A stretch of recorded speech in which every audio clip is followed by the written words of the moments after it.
and I'm gonna be pulling up the page and sharing this. Okay, got it. So I'm going to kick off the meeting just with a couple housekeeping items, Martin, and then we'll hop right into your presentation. As I always do before every meeting, these meetings and all meetings operate underneath the Linux Foundation's antitrust policy. And so that's something that's very important to kind of keep in mind. I'll share the meeting page with you. That's where you can find sorry, I just want to pull this up real quickly. Your screen. Trying to do two things at once. Yeah. Okay. Nope, don't want to share that. Stop share. Share this. Okay. Yeah. Okay. Right here, you can see the antitrust policy notice. We also operate underneath the Hyperledger Code of Conduct. So for participating within the community, please keep that in mind. Usually like to kick off these calls by very quickly seeing if there's anybody on the call for the first time. Love to get you to raise your hand, share a little bit who you are, where you're coming from, and how you heard about it. Is there anybody new on the call today? New to the SIG? You can raise your hand or just speak freely.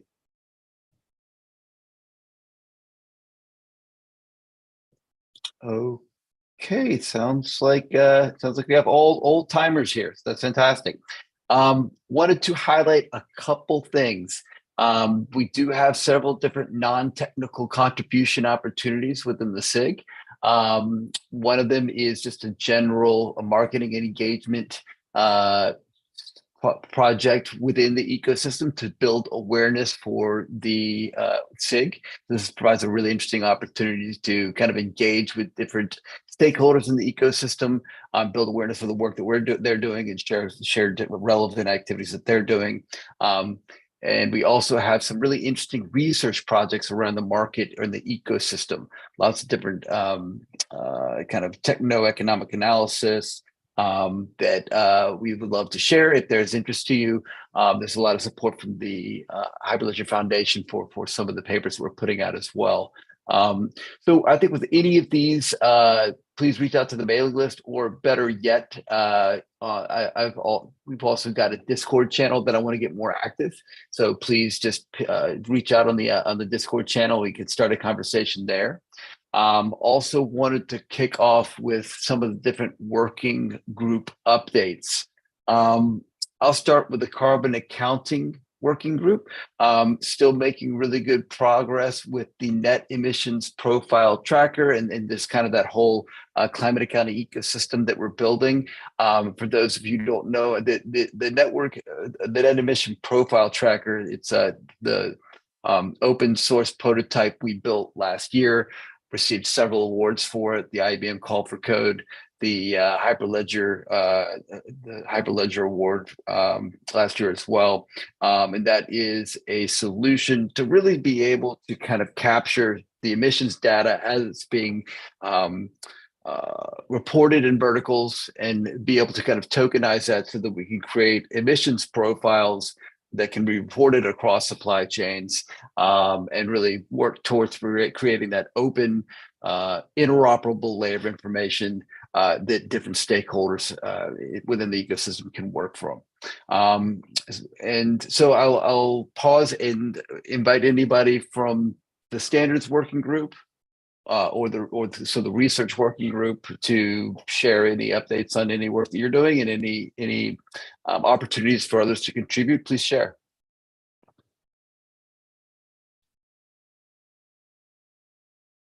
Is there anybody?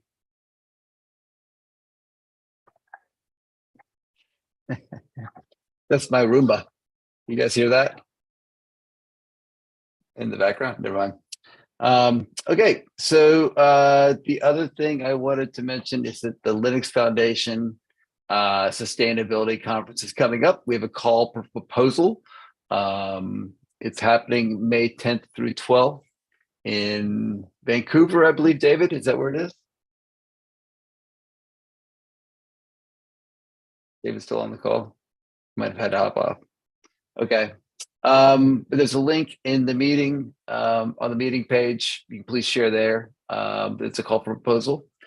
And yeah, that is it. So with that, I wanted to introduce Martin Pompéry. Did I get your last name right, Martin? No, it's a difficult pronunciation, but it's okay. Pompéry it is, but it doesn't matter. Pompéry. Okay, Martin Pompéry. With the SINE Foundation, I might have gotten that wrong. Is it SINE or SINE? We're just going to do it all. We're going to do all the pronunciations. SINE. Pronunciation gets even more complicated. Sorry. Yeah. And so this is a really interesting presentation that I'm really excited about. The partnership for carbon transparency. It's definitely something. It's a partnership. It's a initiative that's definitely within our wheelhouse. I'm excited to learn about some of the progress that you guys have made. It's in partnership with the World Business Council for Sustainable Development. And really just interested in hearing about that work and the work of SINE and how you're supporting it. So what I'll do, if you'd like me to, did you have a presentation you wanted me to allow you to kind of are you able to share your screen? Yes. Yeah, perfect. Yes, I am. Great.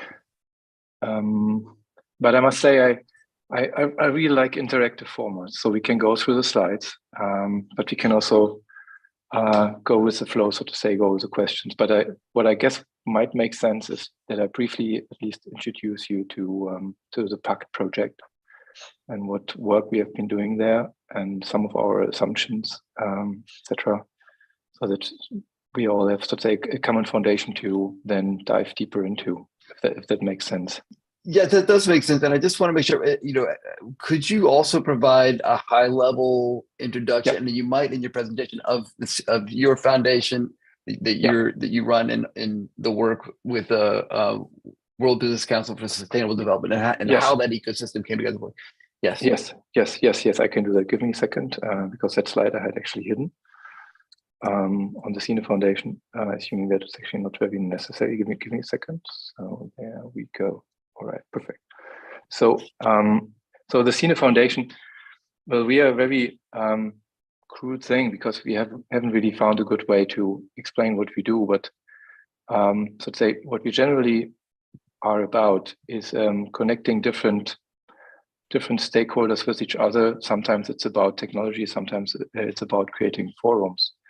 And this connection is, so to say, part of the DNA of our non-profit organization. We are based in Berlin, but we have members from all over the world. Roughly 50% of the members are former startup founders or people with a more like a software background and product background. The other 50% are from academia, and they're especially computer science and economics and cryptography. And we try to bring all of these domains together because we have this founding thesis that digitization between companies has yet to start, and we believe that cryptography in general, but not only cryptography, but also other means that, so to say, change how information can flow between entities, will have a profound impact on the world's economy. And I must say, more out of luck and out of personal connections with founding members, we got in touch with WBCSD on their Partnership for Carbon Transparency project, which is commonly called just PACT or PACT. And the work we do there is we support WBCSD, so to say, if I may say so in a very informal way, to go beyond just publishing PDFs, so to say. So WBCSD so far was, and is especially known for being one of the original co-authors of the Greenhouse Gas Protocol. And by that, they are effectively doing standard setting work, but they have never really reached the realm of taking what they are publishing as technical standards and guidelines and methodologies and, so to say, put that into working software. And this is where we essentially start our work. We help WBCSD in capability building in that regard. We partially steer the project when it comes to writing technical specifications. We will talk more about that in a second. And as I said, like to form a digital network around the work that they are normally being doing, or that they want to do, and why, so to say, they generally want to do that, and etc. This is of course something I would like to explain in more detail. If I may, just if that's a sufficient answer in terms of what SINE is. Yes. Of course, as always, feel free to ask questions, right? Like as I said, like I have a lot of slides prepared, but I rather like to work or directly reply to answers than just doing a full frontal presentation. I would assume everybody knows what Scope 3 means when we talk about greenhouse gas emissions, right? Or shall I briefly explain what really the challenge here is? Maybe. Yeah, I think probably everybody knows what Scope 3 is here. Yes. Okay, perfect. As you can see here, this is a slide that I shamefully copied from WBCSD and PACT, as you can see at the very bottom of the slide. And these numbers are from CDP, McKinsey, and others. You can see for most industries, 80% and more of the emissions are in Scope 3, right? As you will see, with PACT, we especially have multinationals being represented in this coalition. And they frankly have the problem that they have literally suppliers from all over the world, sometimes 50, 80,000 suppliers of all different sizes and from all different areas of the world, that they need their data from in order for the big corporates to do their Scope 3 accounting, right? After all, as you might know, in the EU and also in the US, starting next year, these companies will have to report on Scope 3 emissions, and these numbers must be correct, at least for the companies reporting in the EU. The liability will be essentially the same as for financial numbers. In other words, if you are reporting non-truthful values, you hold your company accountable for almost unlimited liability, so to say, and also liability is a personal one, at least here in Europe, meaning if you are a board member, we talk about personal liability here, actually, right? So these numbers are very critical now, and they haven't been before. This is the business aspect, so to say, of Scope 3 emissions.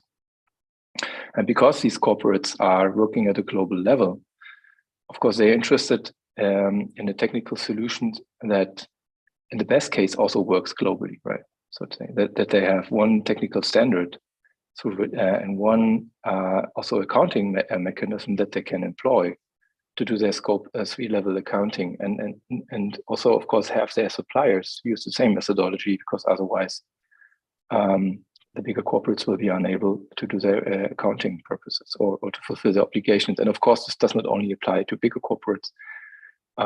This will be greatly expanding, at least in the EU economic area. This will also affect much smaller companies as well. So it's no longer just a big corporate game that we're talking about. It's really affecting a major part of the economy in the world, basically. But again, I assume that everybody is aware of that challenge in general. So the work when we started to work with WBCSD, and this is so to say one of the research results from some of our founding members, is that if you want to start with a working community of people who are actually also delivering software, you really need a common vision statement. Otherwise, you won't get anywhere. You need a North Star, so to say, that you work against. And we actually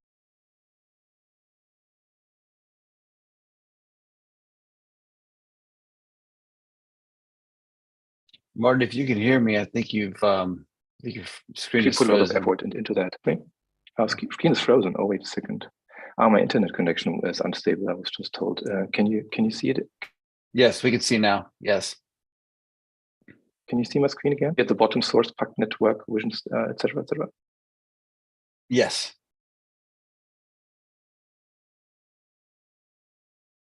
Okay, perfect. The last sentences.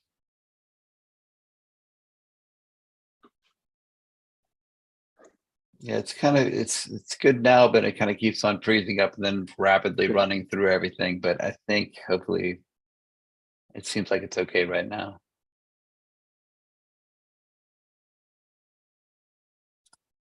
Oh, he's frozen again.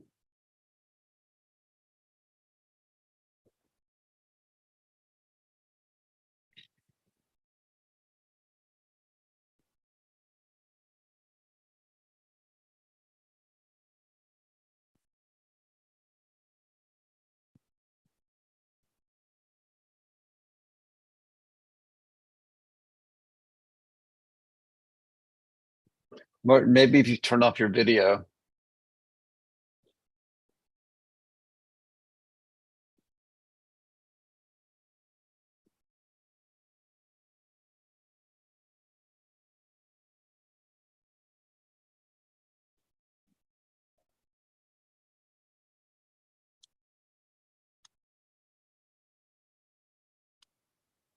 Can you hear me again? I hope my connection has Yes, stabilized now. I Okay, can hear perfect. you. And if it comes again, maybe turn off your video. That might kind of help. I will restart the screen sharing. Maybe that helps. Yeah. All right. So you can see that now, right? I cannot see your You cannot see my screen. Yeah, yep, I can see it now. Okay. Yes. Yep. Okay, perfect. Okay, nice, perfect. So to make a long story short, we worked along with the community and WBCSD to have a common vision statement. And if you want to understand the project and what we are about to do, it's essentially all in this slide here. So we very much care about interoperable data exchange. But here we are really talking about a specific way to exchange data, not the type of data exchange that would be mediated, for instance, with a central or quasi-central system, like let's say a blockchain-based system or similar. But really what we are aiming for is the different parties participating in a value chain, meaning, say you are a supplier to your customer and et cetera. These different parties are supposed to exchange data directly with each other. The analogy here really is more about, so to say, enabling a protocol similar to email instead of building a platform. So that was this, so to say, this freedom of platforms was a key aspect for many of the players within PACT, because they really care about sovereignty and control over their data. They don't want others to see who their suppliers are, for instance. But they also want to have control over who sees their emissions data, for what purpose, etc. So this is why this type of secure peer-to-peer data exchange was very significant and important for them from day one. When we talk about emission data in the context of the PACT framework right now, we are really focused on a very singular thing. It is greenhouse gas emission data at product level. So we are not talking about corporate level data here, of course, but we are really talking product level. This is important to understand because, of course, there are other platforms or other approaches, like let's say CDP, etc., who are not working at product level emission data. But it's obvious, of course, if you are more into carbon accounting, that product level emission data will be really key to decarbonizing the industries, because it allows you to understand like where exactly or which product, so to say, I could concentrate on in terms of my sourcing, where I believe that there's the highest potential for CO2 reduction for the least amount of money, right? So that essentially this type of information requires you to have product level information, and of course this information must be of high quality. And I'm pretty sure. May I ask you? Yes, when you envision the kind of data outputs, obviously you're thinking about it at the product level, but are you also envisioning something where this, if you can track at the product level, you can also assess data at potentially the facility level, or identify it at the regional level, and basically just have this and use it however you need it, right? Yeah, that's a really good question. Though we already have regional scope within the current data model. We will be opening up this for a much higher granularity, most likely meaning even down to the factory or maybe even production line, if needed and wanted. But that would probably not go into the so to say, core data model, but into something else, which we call data model extension, that we'll talk about in a second. But yeah, we definitely envision that, even down to, if needed, I mean, the data model would already allow for that, even down to individual batches or even to a batch of one, if needed. But again, this is right now actually not needed or wanted from the community for many reasons. But the one reason being really that getting data from your suppliers and making sure that the data has a high quality is already such a big challenge. That, so to say, increasing the accuracy or the granularity of the data, so to say, not the biggest concern right now, but the protocols in some sense, but also the data model is already anticipating that. So it could be done tomorrow, but I guess we will talk more about that in a second. Okay. So say, the challenges in between are of non-technical nature and are much bigger than, so to say, being able to exchange certain data, but to have it and to make sure that it is dependable and accurate, that's a much bigger challenge, I believe. Mm-hmm. Any questions so far on the vision statement? If not, I would just continue. Sorry, actually, I was late. This is Jeff Roach. I was late on. Please. Clicking mine. You know the little area there that says primary? Yeah. What's the reason you need to put that up there? I know it may be an elementary question on my part, but what's been going on in the past, especially when you talk about proxies? Yeah, that's a wonderful question, and thanks for bringing it up. Actually, I almost forgot it. So, as you might know, right now, especially when we talk about product level accounting and lifecycle analysis, very often companies resort to emission factor databases, right? And there are lots of problems with these emission factor databases. One is very often they are not complete, meaning there are way more products in the world than have been analyzed at all in terms of lifecycle data. So the data is often missing, often is very old. The quality is sometimes questionable in the sense of that, not that the companies providing these databases were, so to say, doing this on purpose, but sometimes data is being accounted for at different principles or in different ways. And so to say, you are comparing apples and oranges, so to say, sometimes with each other. And so these and usually this is called secondary data. And then it probably is getting more clear what primary data really means. Primary data here means that you have data that is coming directly from your suppliers, and your suppliers are talking, in the best case, also with their suppliers, and so to say recursively down to the very beginning of the different value chains. The different companies are supposed to directly interact with each other, and in the best case only use data that they have received directly, and then use that data for their own internal lifecycle analysis. This is the rough explanation of what primary really means. Underlying this whole network, I mentioned that WBCSD is especially active in the greenhouse gas protocol, and it's one of the co-authors there. Of course, first of all, there is a methodology which is called Pathfinder framework. I will come to that in a second, which is defining what primary data here really means and what accurate data means, meaning how are you supposed to calculate these numbers, right? How are you supposed to calculate how much of the data is actually primary data, so to say, and so that you can report on what is called the primary data share, meaning so to say, relative to the absolute emissions reported to your product, how much of that emission reported is based on primary data, right? In other words, let's say the impact of a product was, let's say, 1 ton for each ton of your product, meaning 1 ton of greenhouse gas to be emitted as part of the production, etc.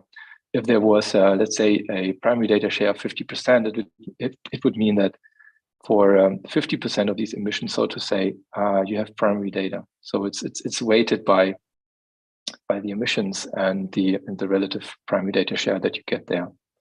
So it's a weighted sum over all the inputs that you got, basically, and whether they were primary data or not. And so this primary data share is actually a statement of the whole supply chain. It goes literally end to end how you calculate it, which is really nice because primary data share gives you a KPI, of course, that you can take a look at and sort of say what margin should you add on the values reported, meaning sort of say what imprecision should you assume here. And on the other hand, of course, it also is a nice KPI to understand to which extent your supply chain is digitized in terms of the product level carbon reporting, right?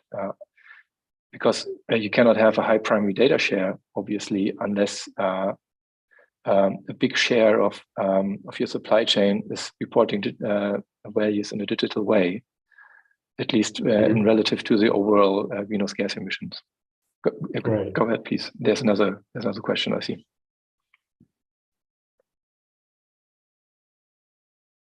Well, that might have been just me agreeing, but yeah, thanks for the explanation. Okay, welcome. Any other question on this slide? Otherwise, we'll just continue.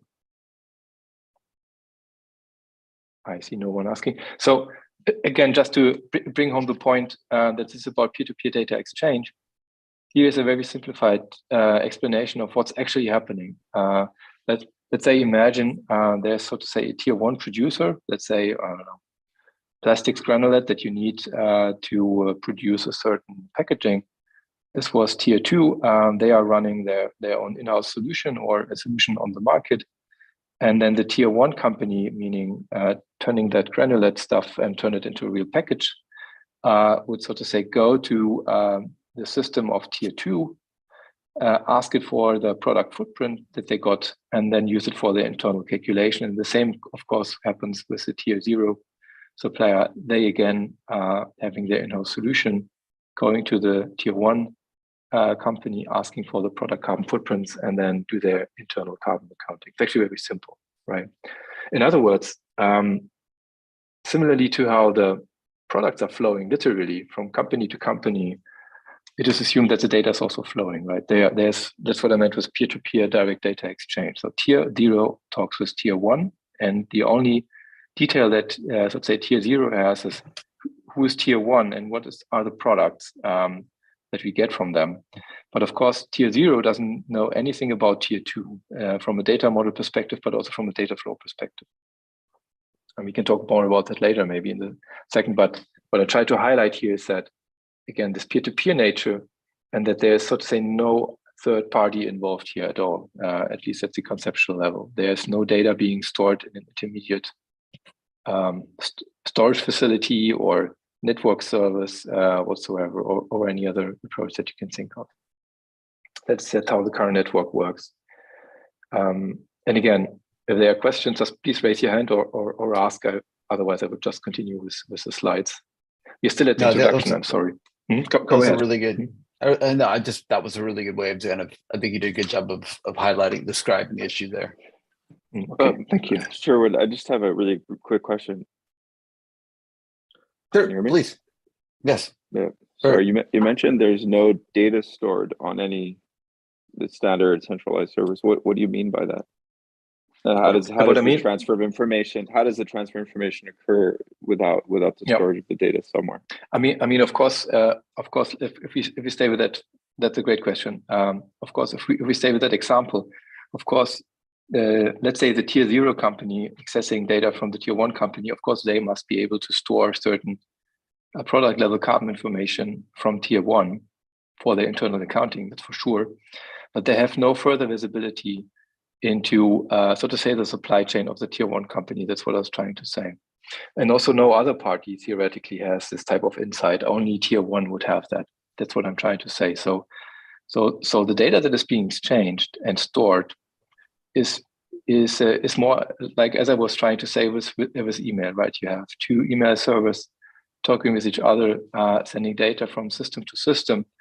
But there's the assumption that there's no shared storage or shared network service in place where eventually all of the data would reside. The assumption is that this doesn't happen. And and of course, one type of variation of such a system could be a blockchain-based system. I mean, you could also say that first you need to put product level carbon footprints on a blockchain, then so to say tier 0 can access that from tier 1. I mean, that's one way how you could do that, but that's not what we are doing. And since I'm talking with a with this SIG here, of course, which is also related to blockchain, I wanted to highlight that we are not engaging in any of that. And I'm sure we can talk more about that, why we don't do that, and what, so to say, is the focus in terms of what we try to standardize and why we have this singular focus and leave out, so to say, various other things and leave that for the market to decide upon that. So this is more than a concept. It's not just the methodology. There's actually an implementation of this. Yes, there is, and I will talk more about it. We have already commitments from various bigger companies. For instance, like SAP, they have openly committed to that standard. They are actually already offering that as part of their carbon footprinting solution, and there are a lot of other companies and et cetera, et cetera. What we also have, or something that I would like to highlight here, and I was saying that in either case, be it tier 2 or tier 0, it is supposed that companies are also building in-house solutions, and we actually see that. So 50% right now of the, like literally 50% in the last time we did that type of market assessment, 50% of the members of the PACT community were saying that they either consider building an in-house solution or have already started doing so. In the latest real-world, so to say, piloting that we did a couple of months ago, we actually had 2 companies participating with their own in-house solution. So we really actually optimize for that. That has many reasons that I don't want to go into that yet, but we really strive to optimize for that, and we think this is actually important for the well-being of the community. Any other question on that slide, or may I just continue? I'm sorry that the introduction takes so long, but it's actually there's a lot to explain first. I'm afraid it's a bit of a more complex project right now.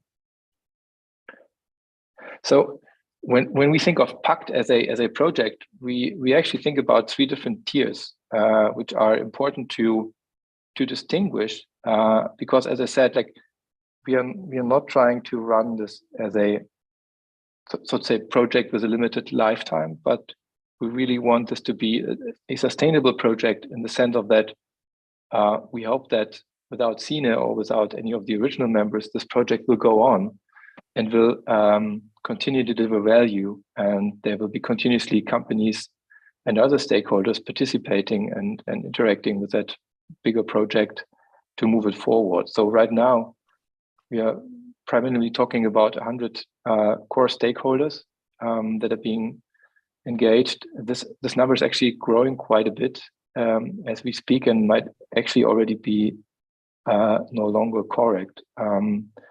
Right now, when we talk about core stakeholders, we also talk about other industry initiatives. For instance, one is Catena X. Catena X, this is a big part of the European car manufacturing industry. They alone have, if I remember it correctly, more than 100 different companies as participating member companies. So Catena X is a member and, so to say, stakeholder of the Pathfinder ecosystem. And this is why we get, so to say, from 100 stakeholders to more than 2,500 represented companies, because, so to say, we have these multipliers in that bigger ecosystem. As I said, we already did several pilots. We also now have uptake of the technical specifications independent of the PACT ecosystem in that sense. For instance, there's one large Japan-based business initiative that has implemented our technical specifications, and during their testing, for instance, 15 different independent software solutions implemented our technical specification and ran that during the test. And several of these 15, I don't know yet how many, are also committing towards building actual products out of that. And the same goes for other initiatives as well. So we really try to grow that, and this is what we mean with Pathfinder ecosystem. It's more like a loose ecosystem, if you want, which we are still in the build-up, but it's growing, and so far the feedback was actually pretty great. from the different members and non-members or non-directly participating members.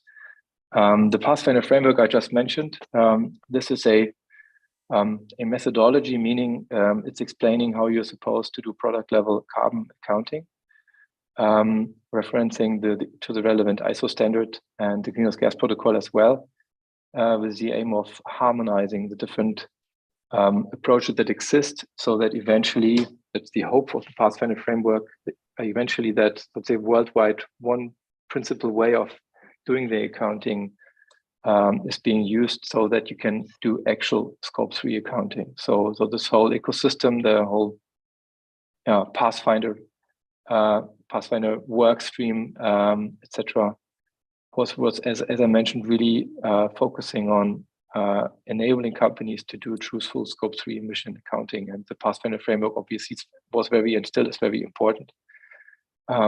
Actually, tomorrow, the version 2 of that framework will be published, which will also be a major milestone for the overarching community. And with the version 2, we also expect things to be settled a lot more, meaning the last release was, I think, in March last year of the Pathfinder framework. And now we are making some gradual changes to the data model with framework version 2, but with version 2 now, things should be settled hopefully settled for the next few years. So things are also stabilizing, so to say, on the accounting methodology end of things with Pathfinder framework. And then Martin, what I've just presented. Go ahead. May I ask you this? Is this information open and available? I mean, is this something that okay, great. Yeah, it is. I can send the links. Also, the ecosystem, that's also partially publicly available already. We have a website. Let me briefly share that in the chat. If you find some details too boring, just you can at least take a look at the website. There it is, carbontransparency.com. That's the website for the initiative. Okay. As I mentioned, so the framework is the methodology, meaning the accounting principles, but this is really just a larger PDF, nicely written. I think it's not my work, so I can say it is super nicely written, very approachable, and even if you're not an SEA expert, you can go through it, you can understand what's going on, you understand how to apply it. It's really, really approachable work, and as I said, it will be also released in public. Likewise, the technical specifications and everything that we've presented so far, all of that is available in the public domain, meaning it's an open technical standard. Everybody can implement it in a royalty-free manner. I mean, the copyright is on WBCSD, but we have open source MIT license demo implementations of the technical specification and whatnot. So we really strive for everything that you see here to be as open and approachable and freely usable, free also as in beer, to be freely as freely usable and implementable as possible. As I mentioned, like, you can only tackle the scope 3 problem if everybody's able to participate in exchanging the necessary data, and this is why we make everything as open as possible. The Pathfinder Network is what you just saw, meaning it's the realization of the Pathfinder framework, if you want, into software, plus additional specifications needed to drive forward interoperability. This is the ecosystem that I just mentioned, but it's actually outdated. I must say there are now even way more companies participating directly and indirectly, but to make a long story short, we try to connect and align with as many different players that are relevant in the market as possible, especially also NGOs, obviously, other standard setting organizations that you see on the very top, like ISO and greenhouse gas protocol, and a lot of others. Likewise, we are also well connected with the EU these days, also with the White House as of shortly, and a couple of others. We do have a pretty rich, as we call it, solution provider ecosystem that you see at the lower right. You can, for instance, see Microsoft, but also SAP and IBM. They are participating. As a matter of fact, we have also onboarded 8 startups recently Martin, one question. One question Go ahead. for you.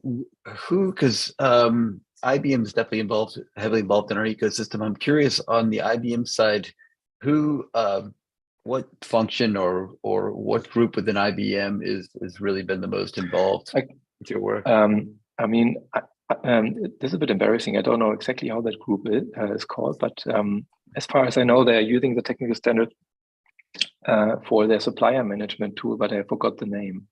Okay. So I'm sorry, but I can look that up afterwards and provide that. So SAP, as I mentioned, they openly committed to that. Sage is a particularly interesting one because they are, of course, targeting a completely different group of companies, more like a smaller end of things, a long tail, literally. Sage, that's very interesting. iPoint is a lifecycle analysis company from Germany.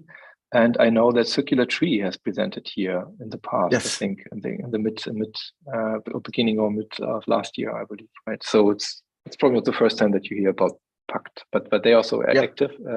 They're also active, and we are super happy about them or having them, etc., etc. Well, that just as an overview, the big, So what are our, so to say, resources and deliverables that we have so far? We really try to not overcomplicate things. So if you take a look at the current specifications, we have a version 2 upcoming, aligned with the Pathfinder Framework version 2 release. This will be released to the public in mid-February, the updated technical specifications. They are really about defining the data model, how it's encoded. It's a JSON, very simple, and a super, super, super simple HTTP REST API. So again, we try to not be super advanced here in what we do. If you take a look at it at the first time, you might even be surprised that it's so minimal and that there's probably a lot of things that you would expect missing from the technical specification. But that's on purpose, because if there's one thing that we optimize for and realize very in the beginning is that, as I mentioned, this challenge is so big in terms of scope 3 emission accounting. Like, as I said, imagine you are a company and you have 80,000 different suppliers.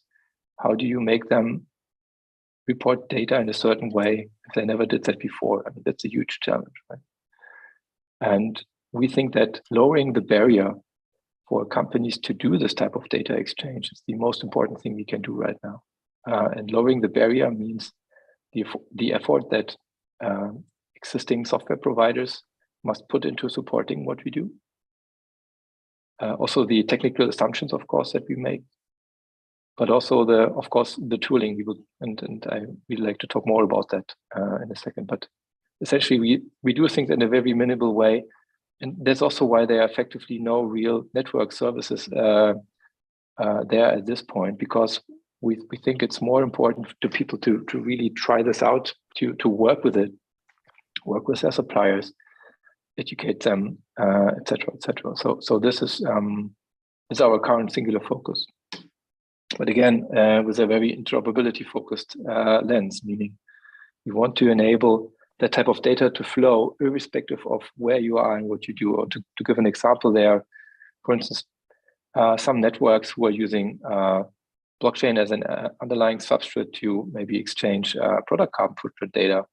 But what do you do if you want to exchange that data with companies who are not part of that network yet, right? This is where we kick in with our technical specification. This is also where many projects are looking into us, so to say, to connect with the rest of the world. Because no matter, I would argue, no matter how big your network or your group of companies is, there will probably always be more companies not onboarded to your network that you still want or need to exchange data with. This is where our technical specification kicks in. So you can see here we have tried to write some kind of developer-focused introduction material. You can find it at GitHub. You can also find the technical specifications at GitHub. You see them linked over here. And what we recently also published, as so to say, as a more like in a request for comments, literally type of way, what we call data model extensions. And with data model extensions, we describe how to say so to say, extend the current data model we have in a way that we hope that it still enables interoperability. So it's again a very minimal definition, but with data model extensions, we're actually making the first step towards, say, extending the footprint of what we do. We already have several initiatives committing to creating data model extensions. And let me briefly give an example of what I mean with that. Right now, we have, as I said, we are focused on product level greenhouse gas emissions.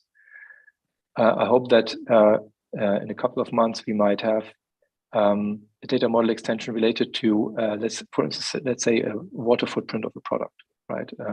There are certain product categories which are very water intensive, where it's interesting to understand what the water usage is. Or let's say logistics industry, we are working with them to create a data model extension so that you can, based on our current data model, can also use it to exchange logistics related emissions.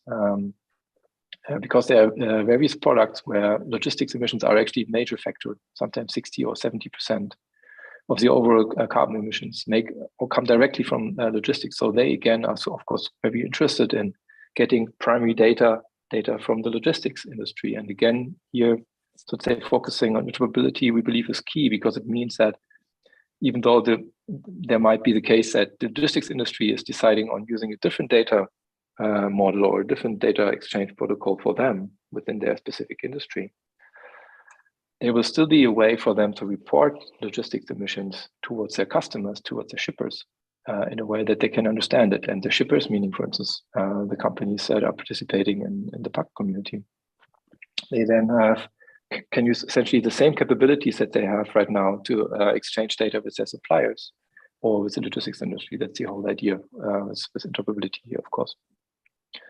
Martin, in terms of the roadmap, go ahead, Petra. Yeah, just a quick question. So I'm just trying to understand conceptually, I mean, what PACT achieves, since there's no really underlying network, which makes it really easy for anyone to adopt it. And I think that makes a lot of sense. Would it be fair to characterize what you're talking about as like a messaging language or sort of a messaging language framework? Yeah. Does that make sense? I mean, okay. Yeah. It's more like a combination of, let's say, an RFC that explains how you can exchange emails, and a second RFC explaining what should be in an email and what it means. Like, this is what we mean with data model and semantics. Yeah, and we published it, and actually we published it as once, but of course you can also just take the data model and use it in a completely different context. Go ahead. Yeah, no, thanks. I'm going to be reading through the documentation more detailed today. But there was just one follow-up question regarding, you showed your stakeholders, and I didn't look at it in detail, but are you aware of any engagement with an institution called Carbon Finance Labs, specifically a project called Carbon ML or CARML, which is called Carbon Markup Language? Yes, so Carbon ML, we stumbled upon a couple of weeks ago.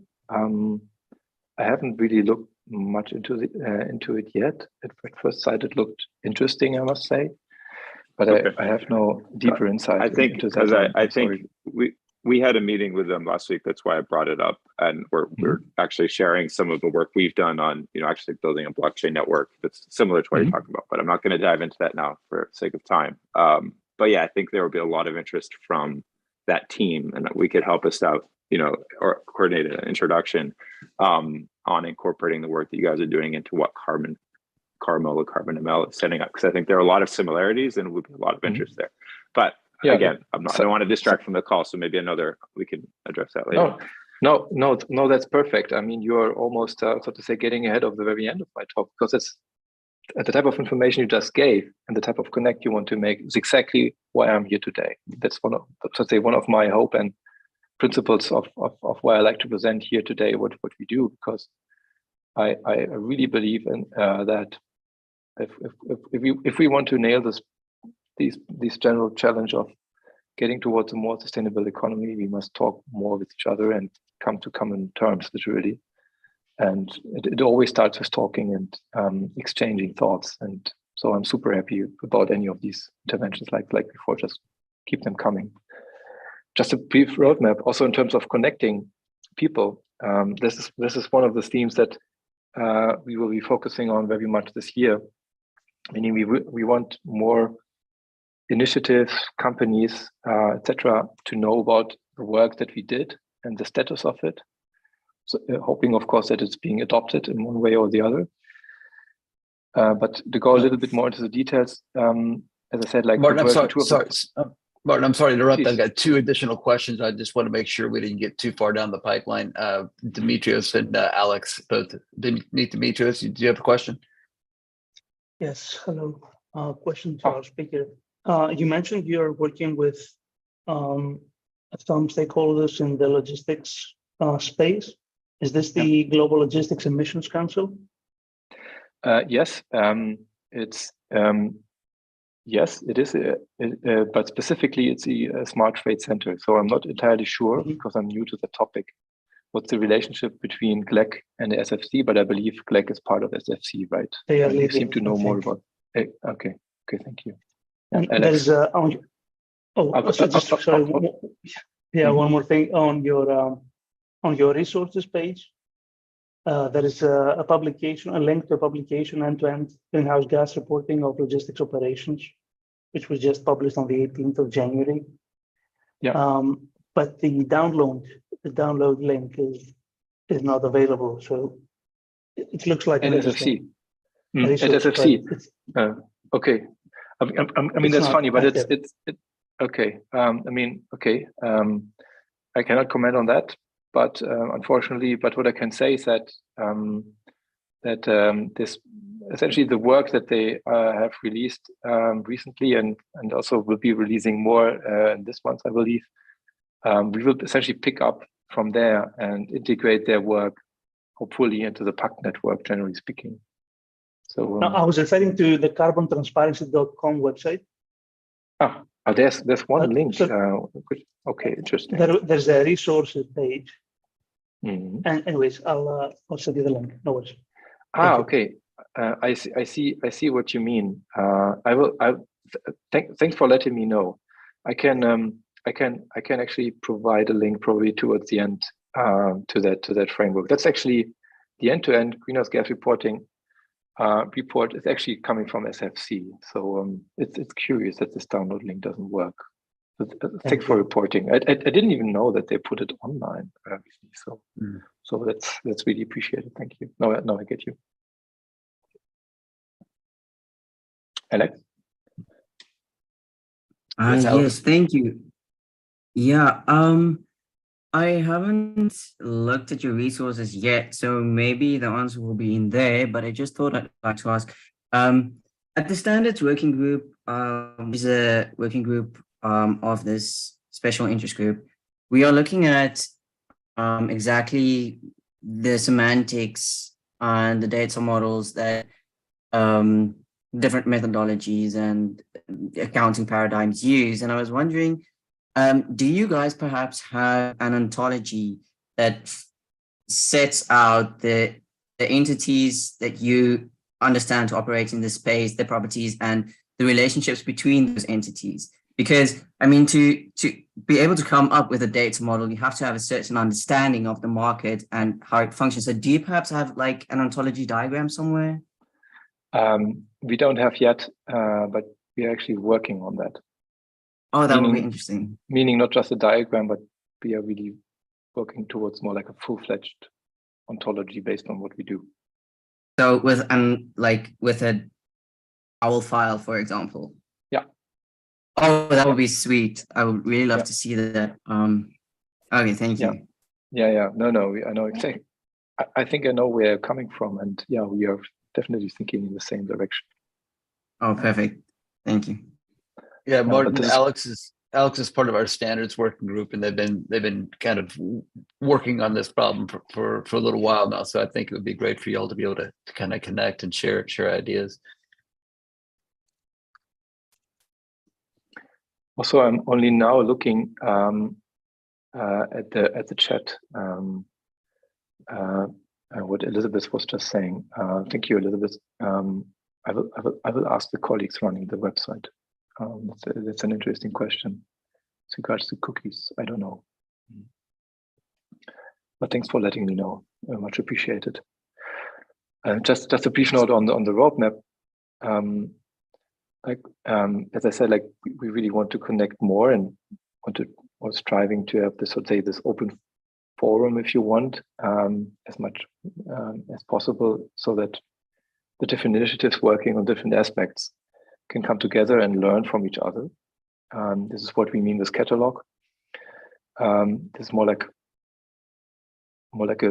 an index of what's going on right now, meaning what are the different working groups, what are they working on if they haven't published anything yet, what has been published, especially in terms of data models, data model extensions, meaning all sorts of technical specifications that are needed to build interoperable solutions, but also to have space where the solutions who are known to be interoperable and have been tested by the community can be found.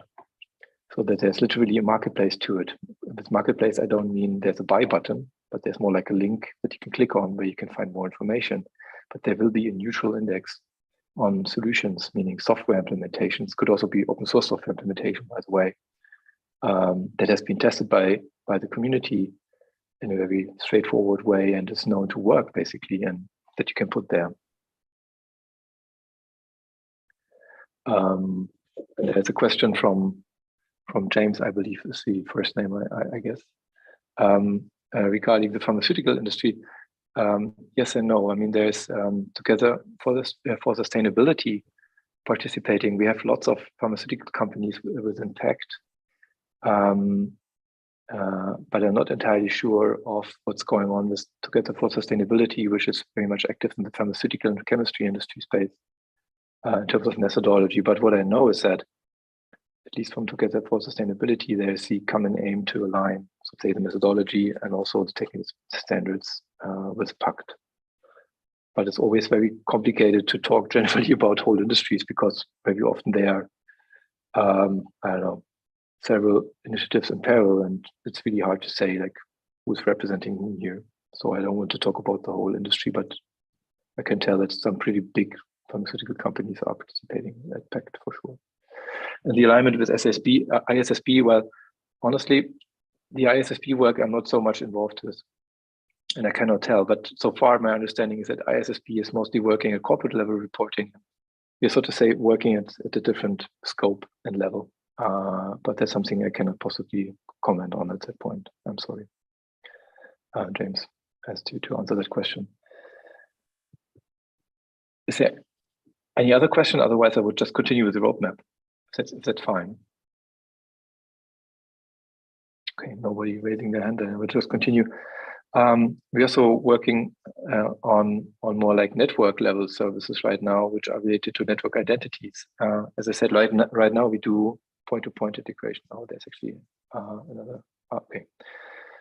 Right now we are doing point-to-point integration, as some call it, meaning it's really like one party exchanging the details, login details, etc., with each other, and then doing the data exchange. Of course, this doesn't really scale on the long run, and we're working on the technical foundations and specifications related to what we call network identities, or we could also call it company identities, meaning cryptographic key material and other information that can be used for authentication with each other, etc.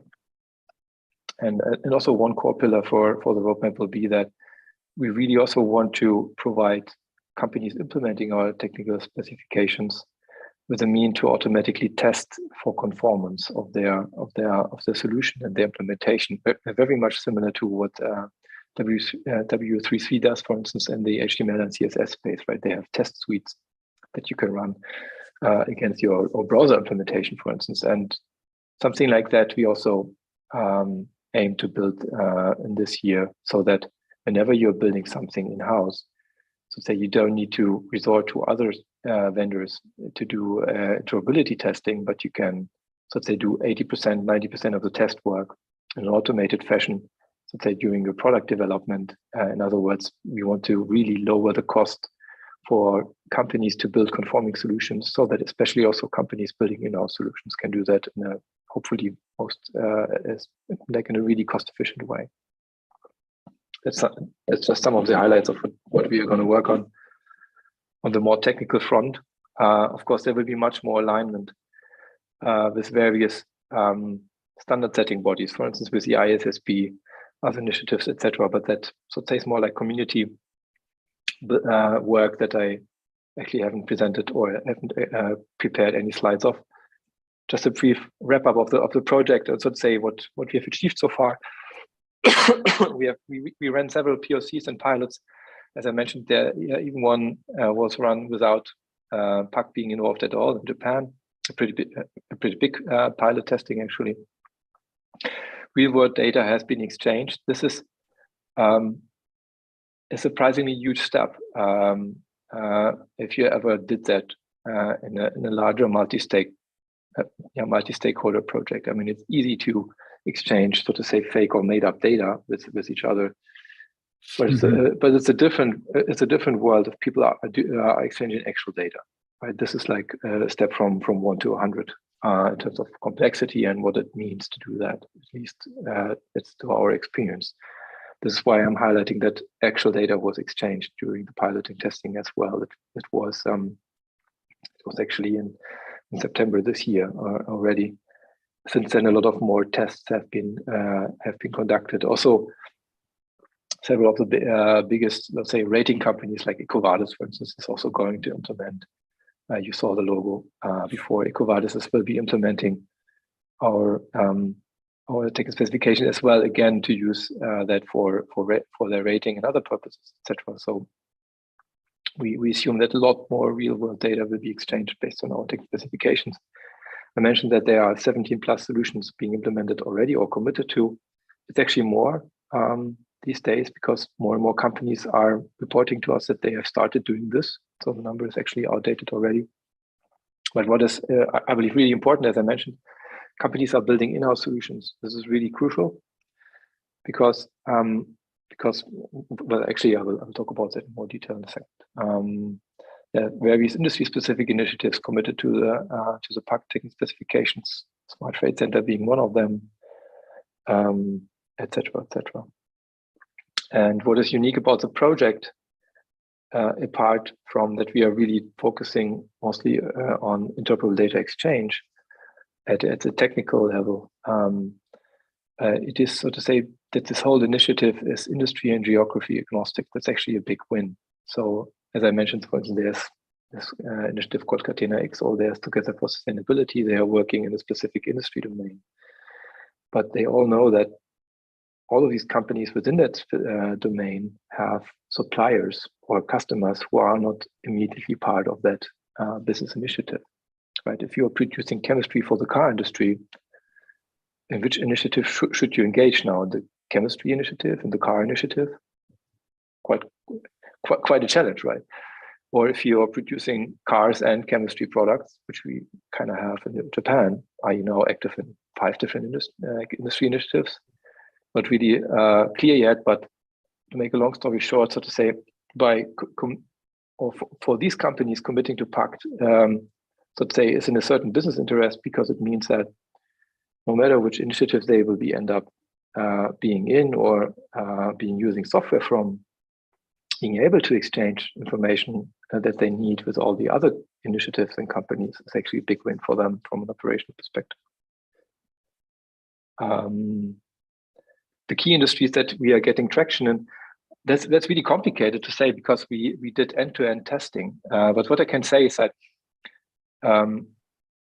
really significant traction seems to be in the tier ones, the tier 1 companies and tier 0 companies, like for instance the big multinationals like say Unilever, P&G and others. But they are not industry specific in that sense, unless you say that FMCG is an industry. So that's really hard to say right now. Where I think I'll be most successful in. That's something that we will find out, I guess, in the next years. And then there's a question again from James, whether PACT specification can be adapted for organization-wide GHG measurement. For that, you mean corporate level GHG accounting, James, is that correct?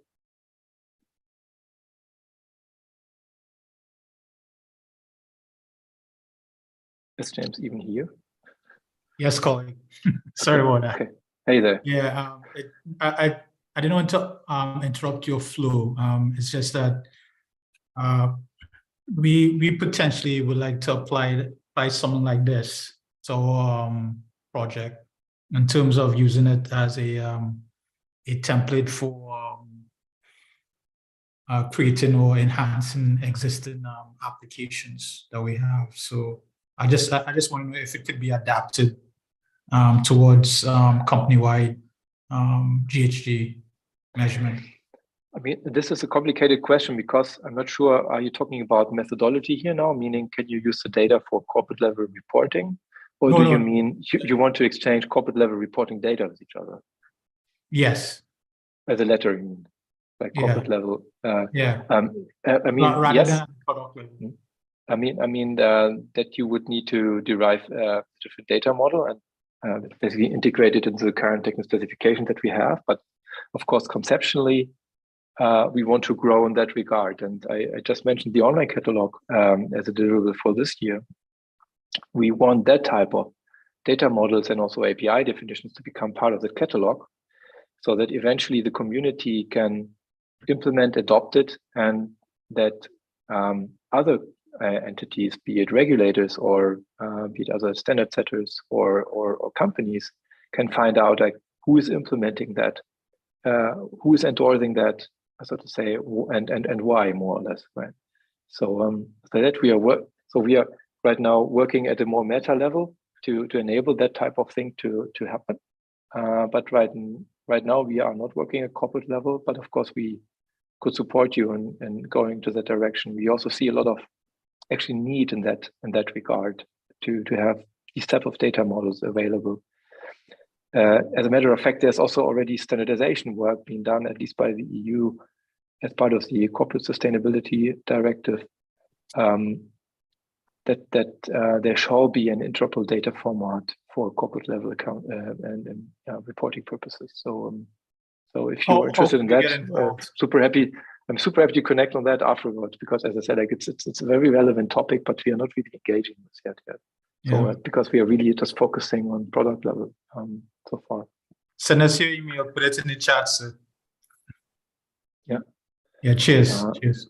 Yeah. Thank you. Yeah.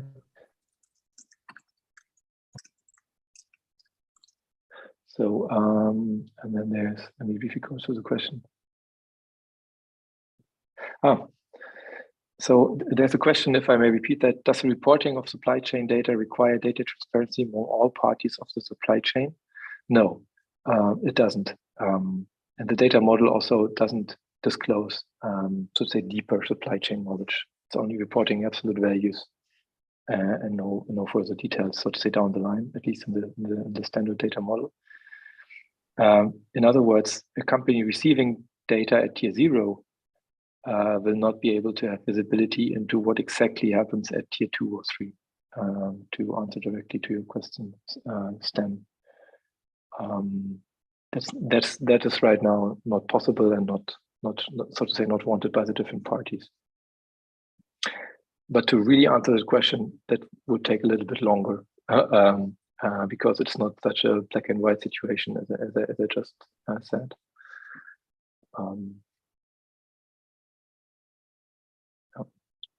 All right. All right. I will continue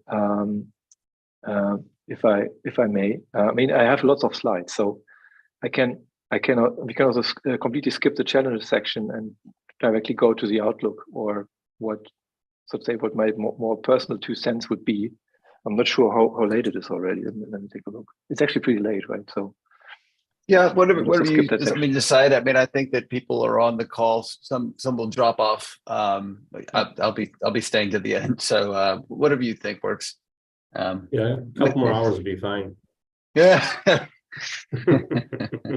So, I mean, there's one thing that I wanted to that I really want to get across from that section, and this is now a very abbreviated way to put it, and maybe also not very motivated and proper, but. If there's, I mean, I'm a software person, and for a large part of my life, I thought that software can actually solve a lot of issues.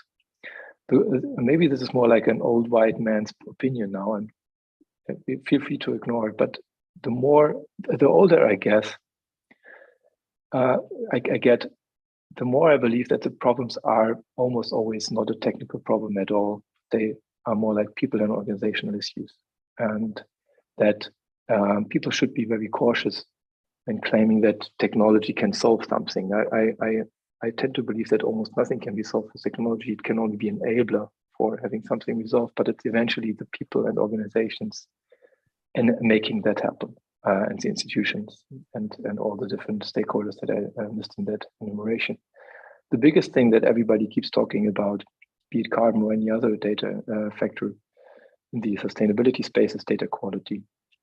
We have some ideas with how we can maybe improve that quality in a technology-driven way, but at best, let's say that's the 15% of that overall problem. I guess it's more like in the single-digit space, but really nailing data quality is like, that's the big elephant in the room.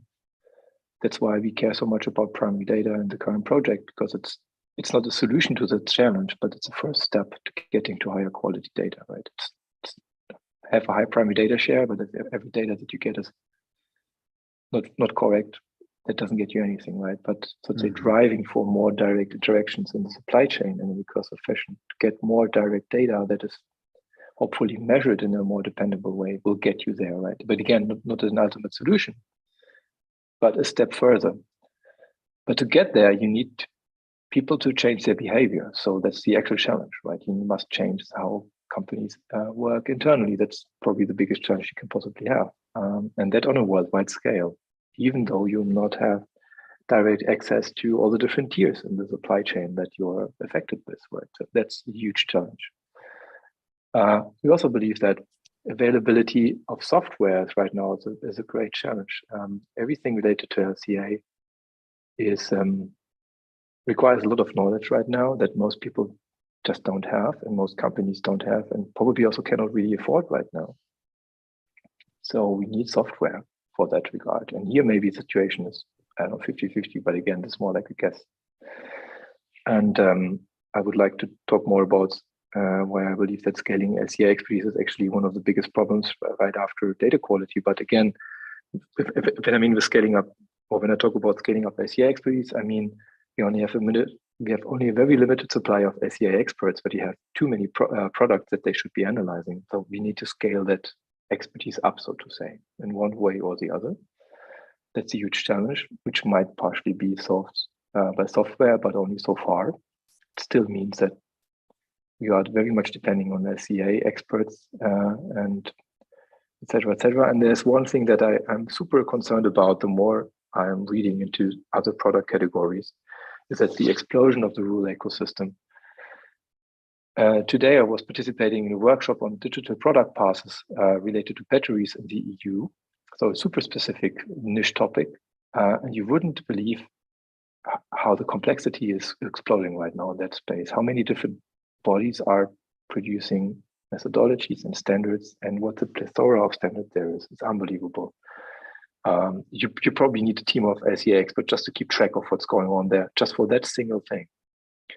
And that applies to a lot of domains right now, right? The more scrutiny regulators put on certain areas of the economy in terms of SEA analysis in general, probably the more of that explosion will happen.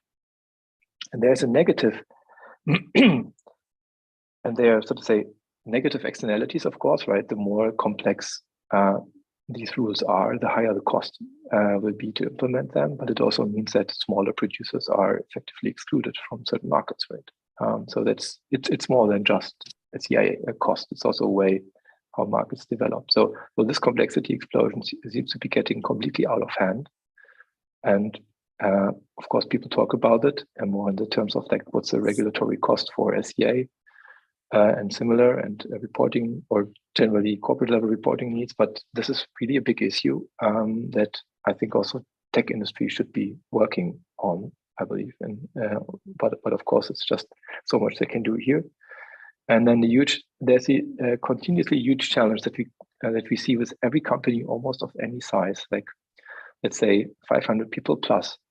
You have these huge data integration issues internally to do any sorts of reporting duties, especially at product level. So and the bigger the company is, the more diverse the data silos they are, the harder they are to integrate.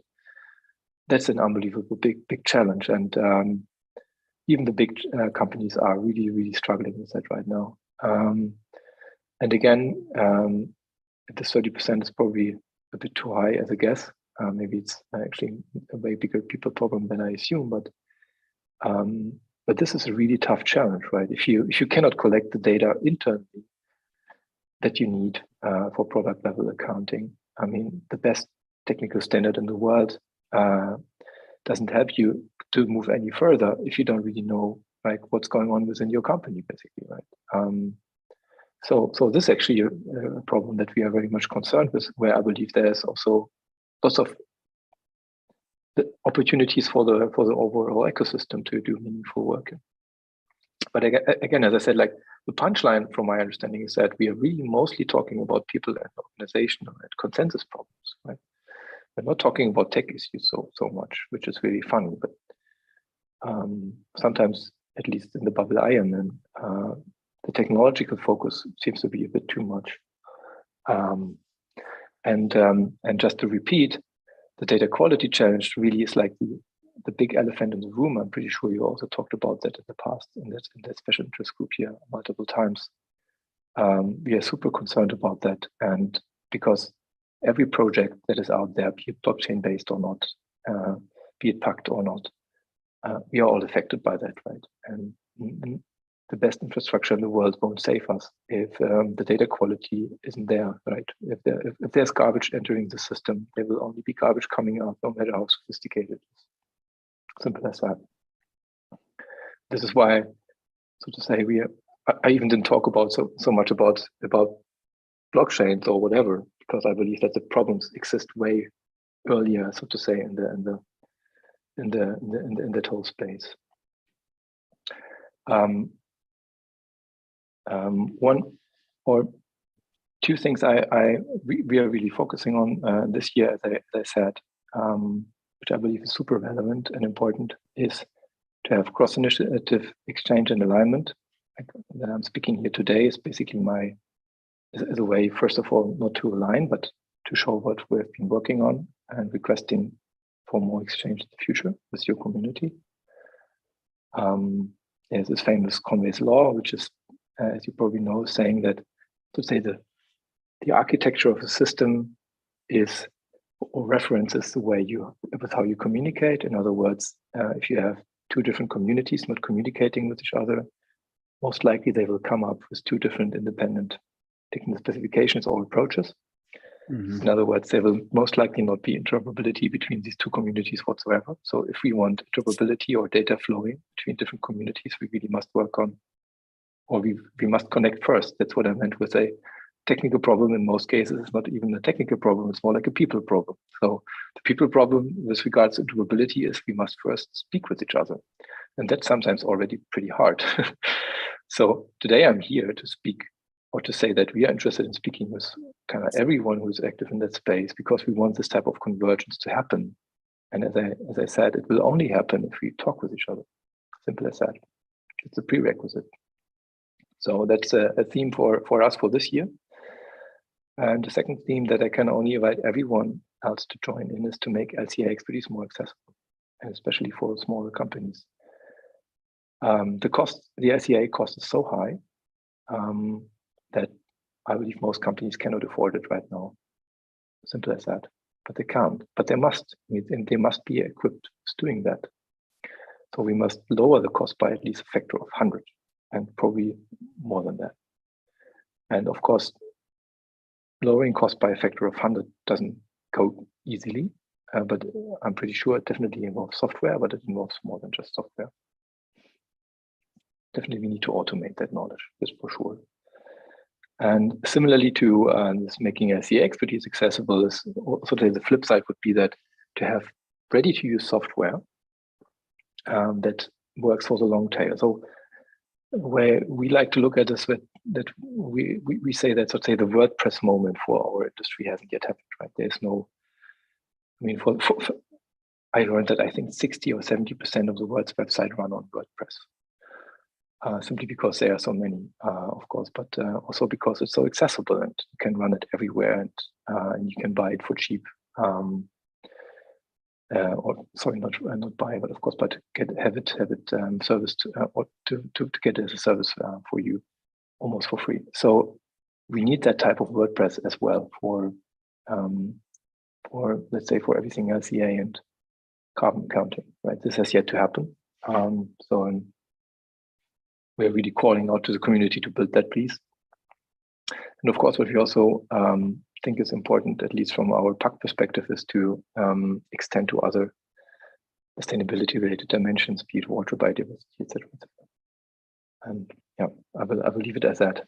And of course, let me say, everything that we do eventually will be an open technical specification. Everybody can implement in the technical specifications today and can become part of our community.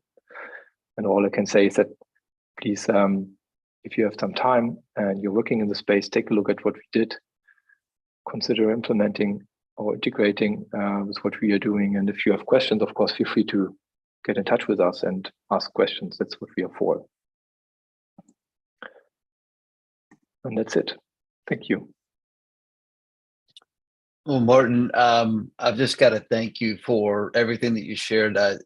The work that you've been doing is definitely aligned with a lot of the work of the different people within this STIG, and it's very remarkable and encouraging to see the progress that you've made. So I think that many people on the call will be following up with you. I will be following up with you. I've got a couple of different kind of initiatives that I think you might be interested in, and I'd love to explore how I and how the STIG might support your work that you're doing, get involved, and start kind of bringing together the different initiatives in the networks, because I think you're exactly right. It's just I'm very encouraged. So I want to thank you very much for presenting. Yeah, thank you everybody for joining. This has been a great presentation. Thank you. Happy to hear that. And yeah, it was a pleasure. And yeah, hope to talk more with you soon. Ciao. Absolutely. All right. Thank you, everybody. Thank you. Thank you.